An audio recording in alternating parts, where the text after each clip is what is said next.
Este es el primer episodio de una serie que explica cómo el mundo caminó hacia la Segunda Guerra Mundial, no a través de grandes batallas ni de fechas aisladas, sino entendiendo cómo una sociedad derrotada, humillada y profundamente herida, terminó siguiendo a un hombre que se presentó como su única salida. En este primer video, vamos a recorrer el período que va desde el final de la Primera Guerra Mundial hasta el momento en que Europa vuelve a entrar en guerra, analizando no solo lo que pasó, sino por qué pasó, y cómo millones de personas comunes terminaron aceptando ideas que, vistas con distancia, parecen incomprensibles. Esta historia no comienza con bombas ni tanques. Comienza con personas intentando sobrevivir en un país que había perdido todo aquello que le daba sentido. Cuando la Primera Guerra Mundial terminó, Alemania no celebró la paz, ni sintió alivio, porque para la mayoría de la población, el conflicto no había terminado de verdad, solo había cambiado de forma. El país había sido derrotado militarmente, pero también había sido despojado de su lugar como potencia europea, de su prestigio internacional y de la confianza en su propio futuro.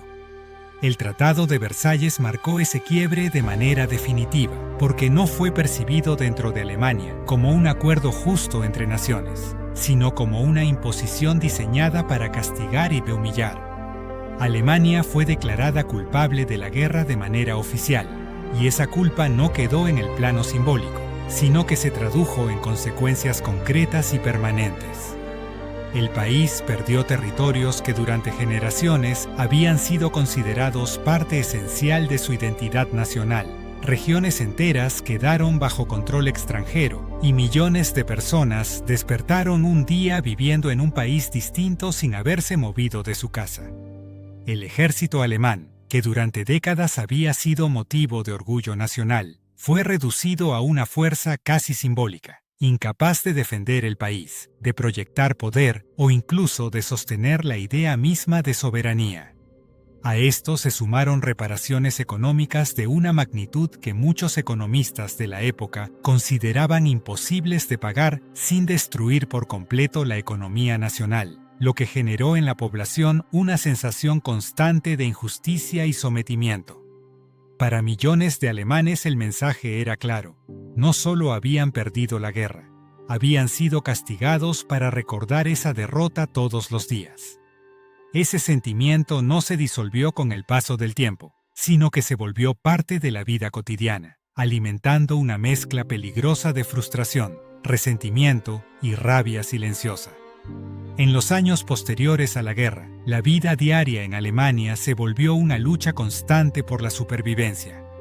Las ciudades estaban llenas de veteranos heridos, muchos de ellos incapaces de volver a trabajar. Familias enteras habían perdido padres e hijos, y el trauma colectivo se reflejaba en una sociedad agotada emocionalmente. La situación económica empeoró rápidamente cuando el Estado, presionado por las deudas y las reparaciones, recurrió a la emisión masiva de dinero, provocando una inflación descontrolada que destruyó el valor de la moneda. El dinero dejó de representar estabilidad y seguridad, y los ahorros de toda una vida se volvieron inútiles en cuestión de meses. Personas que habían trabajado durante décadas se encontraron incapaces de comprar alimentos básicos, y el salario dejó de ser una garantía de supervivencia. La clase media, que suele ser el pilar de cualquier sociedad estable, fue prácticamente borrada, y con ella desapareció la sensación de futuro. Cuando una sociedad pierde a su clase media, pierde algo mucho más profundo que dinero, pierde confianza en el sistema, pierde paciencia con las instituciones y pierde la fe en que el esfuerzo tenga sentido. En ese contexto, el resentimiento comenzó a crecer de manera silenciosa pero constante. No era solo rabia contra los países vencedores, sino también contra el propio gobierno, contra los políticos y contra cualquier grupo que pudiera ser señalado como responsable de la situación. Alemania no estaba buscando soluciones técnicas complejas, estaba buscando culpables visibles que permitieran canalizar el enojo colectivo. La República de Weimar intentó gobernar en medio de este caos con un sistema democrático moderno sobre el papel, pero extremadamente frágil en la práctica. Los gobiernos caían uno tras otro, las coaliciones se rompían, y las decisiones importantes se demoraban mientras la población sentía que su vida empeoraba cada día. Para una sociedad desesperada, la democracia comenzó a parecer lenta, débil y desconectada de la realidad. Al mismo tiempo, el miedo al comunismo crecía, alimentado por el recuerdo reciente de la Revolución Rusa y por la percepción de que el orden social podía colapsar por completo en cualquier momento. Ese miedo fue amplificado por discursos políticos, por medios sensacionalistas y por grupos que encontraron en la inestabilidad una oportunidad para ganar poder. Poco a poco, la población dejó de pedir libertad política y comenzó a pedir orden. Dejó de exigir debates y comenzó a exigir soluciones rápidas, incluso si eso significaba ceder derechos.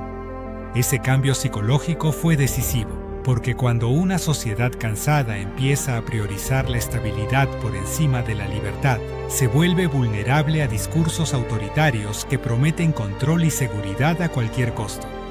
Fue en ese clima de desesperación donde apareció una figura que supo leer el momento histórico con una precisión inquietante: Adolf Hitler. Hitler no llegó al escenario político como un experto economista ni como un intelectual respetado, sino como un orador capaz de conectar directamente con las emociones más profundas de la gente. Sus discursos no se centraban en cifras ni en planes técnicos, sino en sensaciones, en heridas abiertas y en una narrativa de humillación y traición. Habló del orgullo perdido, de la grandeza pasada y de una Alemania que había sido derrotada, no por ser débil, sino por haber sido traicionada desde dentro. Ese relato, aunque falso y simplista, resultó extremadamente poderoso porque ofreció algo que millones de personas necesitaban desesperadamente: una explicación clara de por qué su vida se había derrumbado.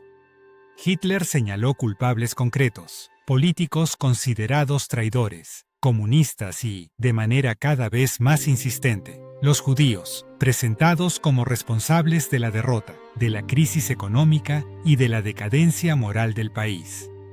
El odio hacia los judíos no surgió de la nada, ya existía en Europa desde hacía siglos, alimentado por prejuicios religiosos, teorías conspirativas y estereotipos económicos, pero en la Alemania de posguerra encontró un terreno especialmente fértil.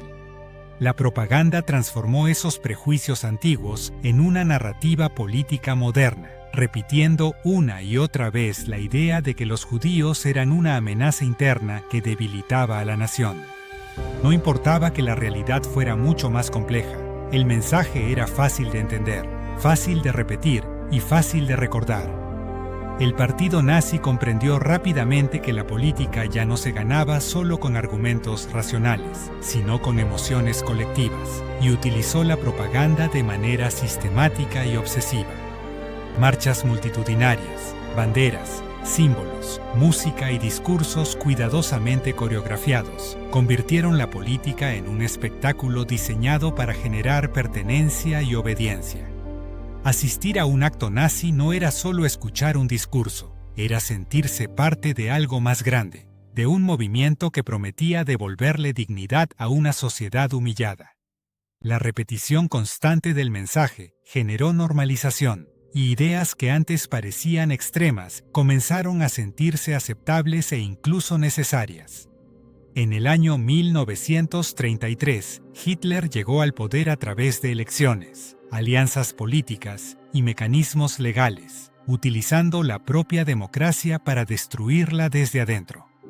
El proceso no fue inmediato ni evidente. Primero llegaron las leyes de exclusión, luego la persecución sistemática y finalmente la violencia amparada por el Estado. La prensa fue controlada, la educación fue utilizada como herramienta ideológica y la juventud fue adoctrinada desde edades tempranas, mientras muchos ciudadanos creían que aún había tiempo para reaccionar.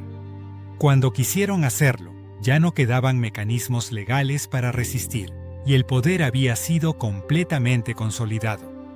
Al mismo tiempo, el régimen comenzó a mirar hacia el exterior, presentando la expansión territorial como una corrección histórica y una forma de restaurar el orgullo nacional.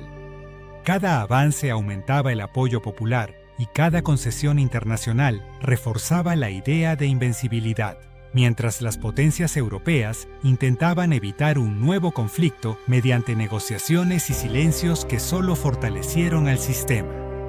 En el año 1939, la invasión de Polonia marcó el punto de no retorno, no como una decisión impulsiva, sino como el resultado de años de propaganda, resentimiento y errores acumulados. La Segunda Guerra Mundial no comenzó de un día para otro. Comenzó cuando una sociedad devastada aceptó la idea de que la violencia era una solución legítima. En el siguiente episodio vamos a ver cómo ese sistema, construido sobre propaganda, miedo y humillación, se lanzó a una guerra relámpago que sorprendió al mundo y cómo las decisiones tomadas en esos primeros años sellaron el destino del conflicto.